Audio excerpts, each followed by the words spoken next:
The year is 1313 BCE, the location, a remote desert region on the border of Egypt and Canaan. The main character, a reluctant prophet named Moses.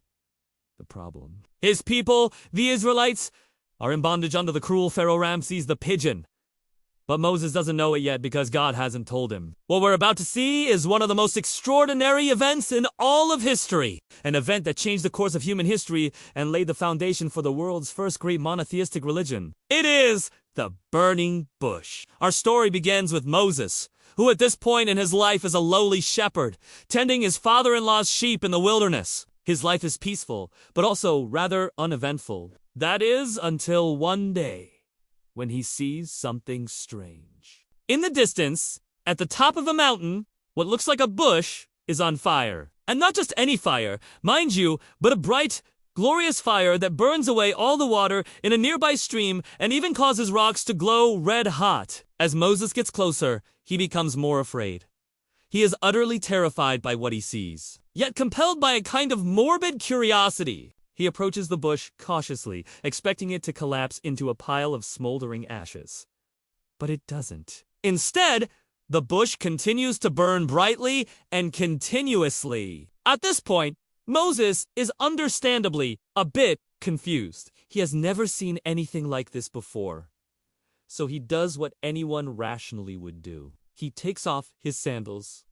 Because when you're standing on holy ground, you take off your sandals because that's what the rules are. And then he asks the bush, "Hey, bush, why are you on fire? And why aren't you, burnt up yet?" And the bush responds by saying, "I am the God of your fathers, the God of Abraham, Isaac, and Jacob." And Moses is all, "Wait a minute.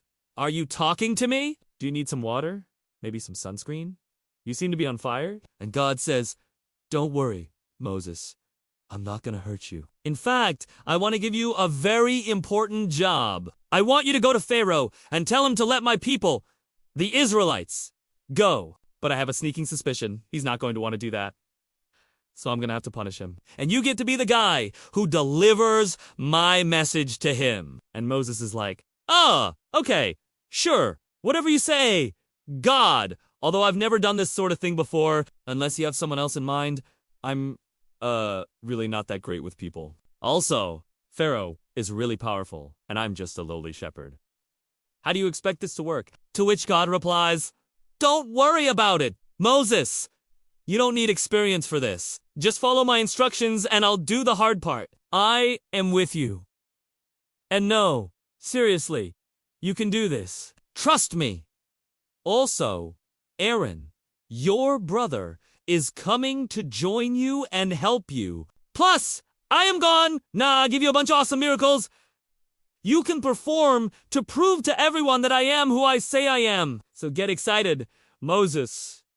We're about to change the world." Okay, so now I need you to picture this scene taking place on the slopes of Mount Sinai. Because in the original Hebrew manuscripts, the mountain is referred to as Horeb, which is another name for Mount Sinai. Now, the reason I bring this up is because there happens to be a mountain called Mount Sinai, literally right here in the American Southwest. And not only that, but there are all these ancient petroglyphs left behind by the indigenous people depicting the very same event. What's more, the geography of the region described in Exodus and the geography of this region of the desert Southwest match up incredibly well. Like, we're talking, this could totally be the place where this all went down.